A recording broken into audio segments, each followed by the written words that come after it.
Good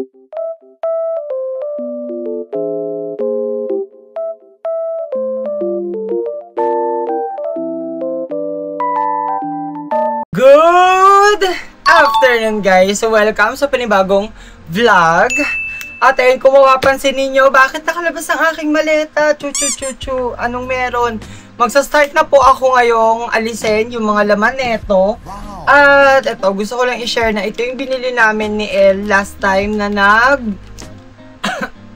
last time nung pumunta kami sa may Divisoria. And ang bango netong, ano ba tong aking? Ang bango netong wipes na to, yun nga lang, ang isa sa concern ko, ang bilis niya mapunit for some reason. Ay, natanggal. For some reason, wala, hindi siya katulad ng ibang wipes na sasabi, oh, di ba? Nakita niyo na. Napunit agad siya, hindi ko pa man din nakukuha sa loob. Pero ayan, punasan ko lang yung aking maleta kasi sabi ko, gagamit na lang kami ng maleta para lahat ng mga essentials, lahat ng mga underwears, lahat ng mga damit is ipag-iisa na lang namin. Ngayon, kung meron kaming hand carry, like, meron naman talaga kasi yung ibang mga foods, yung ibang mga pasalubongs, kailangan naming ilagay sa isang eco bag or kung hindi, iba-box. Tapos ilalagay na lang siya sa, ayun, lalagay na lang sa compartment. So, ayun, sobrang love na love ko tong aking maleta kahit na sobra na siyang nalaspag. Nalaspag talaga kasi ilang trips na to, napagamit ko pa to kay ate, napahiram ko pa to sa kanya. So, dito ko kasi nilagay yung aking mga beauty supplements, yung aking mga iniinom. So, ini-open natin. Wait lang, ibaba ko lang yung handle here. Tapos, ayan. Ayan, pagbukas nyo. Yan na sila. So, wait lang. Ano ba to? Ayun, nandito pa yung aking ibang mga beauty collagens at yung aking mga hats. Wait lang. So, ko ba sila pwede ilagay? Kuha lang ako ng paper bag.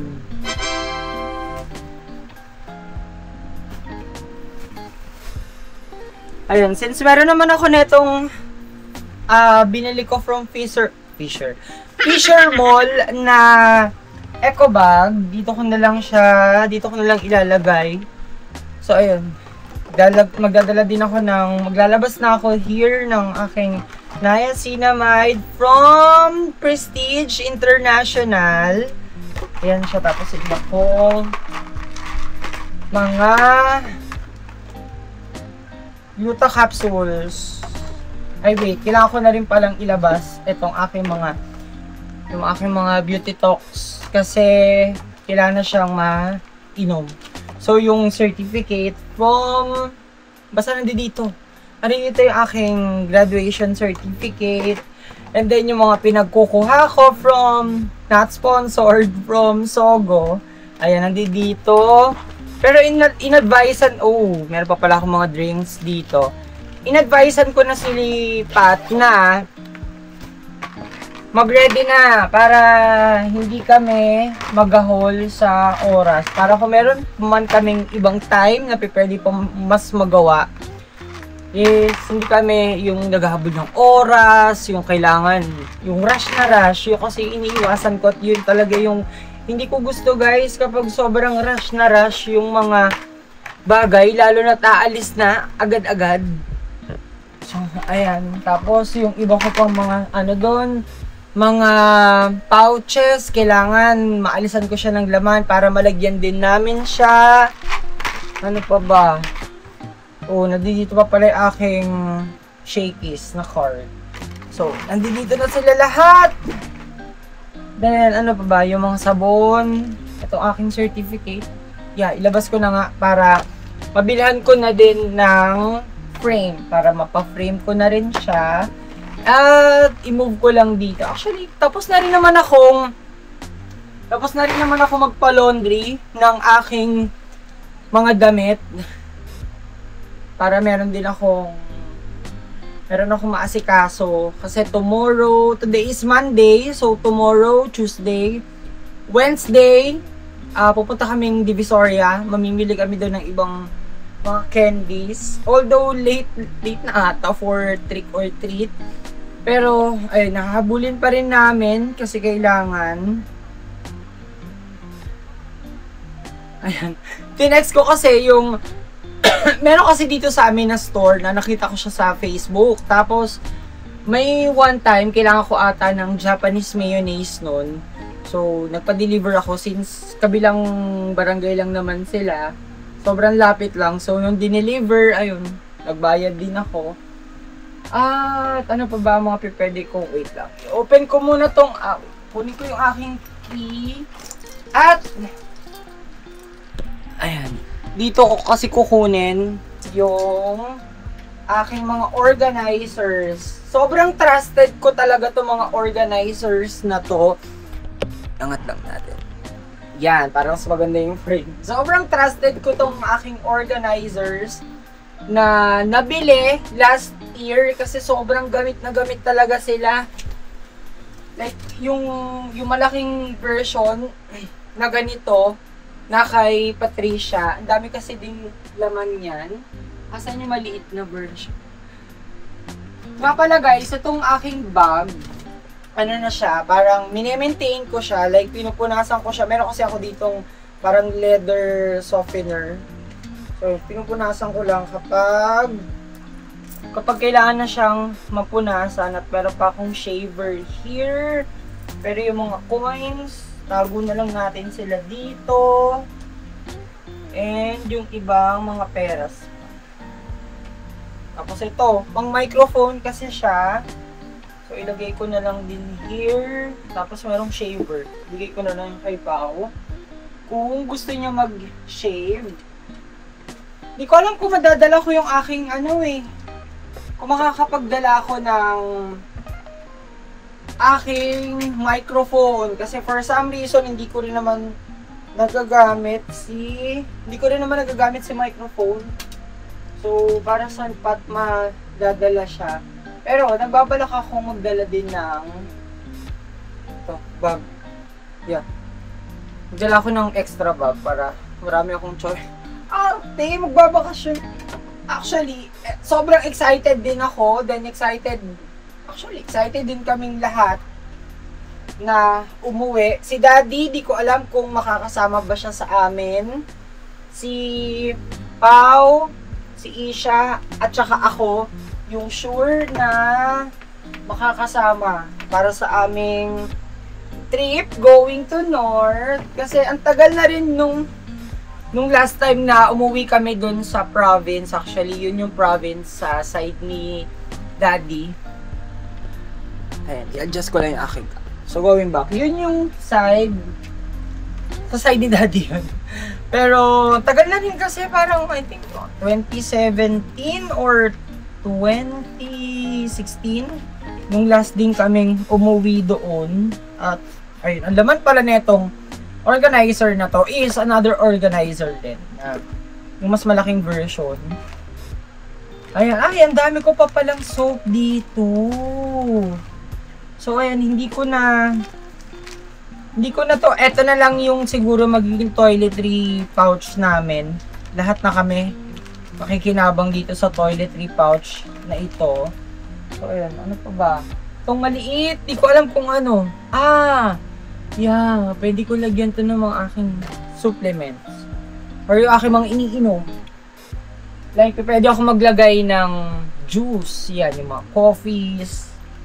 Yung aking mga collagen capsules. Yung kung ano-ano pa bang kaartihan para sa aking face and sa aking skin. Ayan, si Isha ngayon, naka-online class na lang. Pero si Paulo, naka face-to-face pa rin. Pero sabi niya sa akin, Kuya, mabilis na lang yung aming face-to-face. Kasi, hanggang Wednesday na lang daw sila. Wednesday or hanggang bukas na lang. So, punasan ko lang to. Yeah, ngayon mas nagiging mindful ako sa aking mga gamit. Kasi dati hindi ko sila pinupunasan. Parang nahayaan ko lang. Pero ngayon,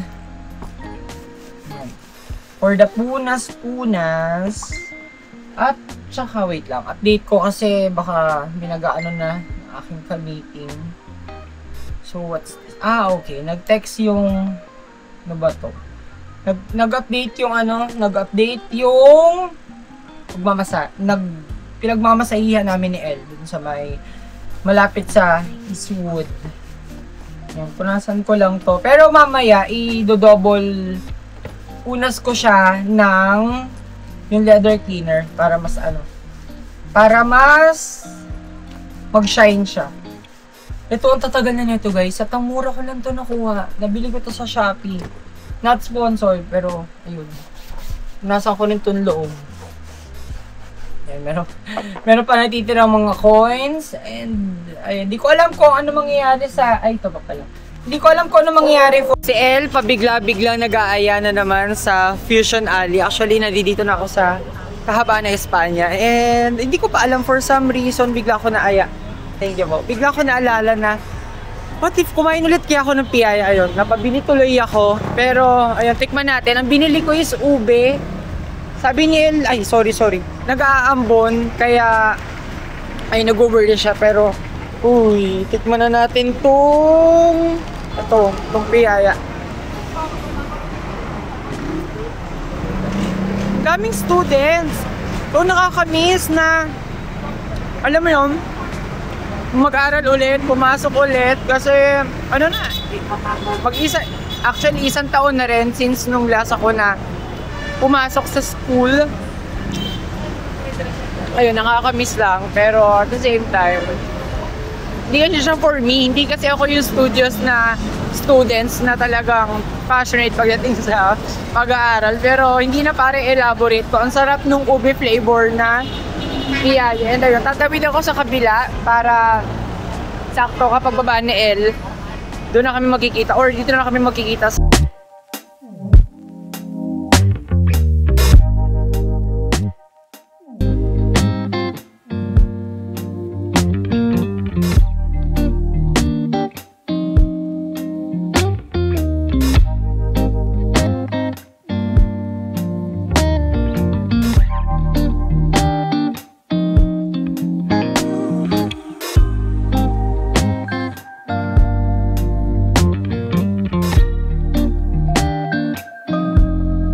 Ayan, talagang inabutan na kami ng ulan, pero ayun, nakapila ako dito sa may bilihan ng, ayun, baga ng mama mo. And bibili lang muna siguro kami, tapos kainin namin to sa Jollibee, para nakasit down, tapos para malamig din yung area.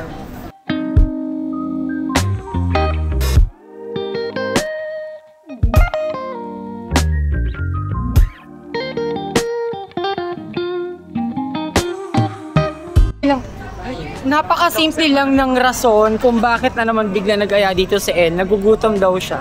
Hindi daw siya nag-lunch. And next, actually nakakatatlo na kami. Yung samyang with egg, yung baga, and sige, pwede rin, empanada. Dito naman kami sa Ilocos Empanada. Yan siya. Tapos, ayun. Ito yung empanada, guys. Tapos, ito yung mga small crabs and fish cake.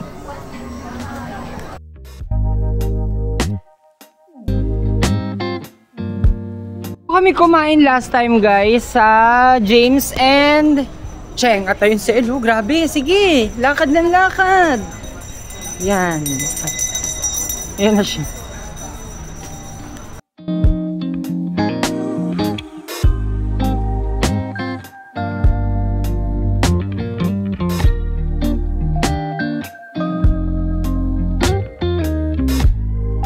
Naman tayo sa 70s grill guys. So ayan, ang sarap ng lechon, no? Grabe. Pero umorder kasi kami dito ni El ng kaldereta lang na a la carte, yung walang kanin. Ayan. Sarap. Okay guys, nakapag-settle na kami dito sa may Jollibee, and ang in-order ko is ayun, 1-piece chicken. Tapos ayun, pinalatag ko na kay El yung mga, ano ba to? Ito ay Hungarian. Ito yung Hungarian. Ayan. Buti na lang kasi hindi rin naman natuloy yung ulan. Pero Hungarian sausage. Tapos ito yung kay El na tapa. And then yung 1-piece chicken na spicy. Yung sa kanya naman yung hindi ulam.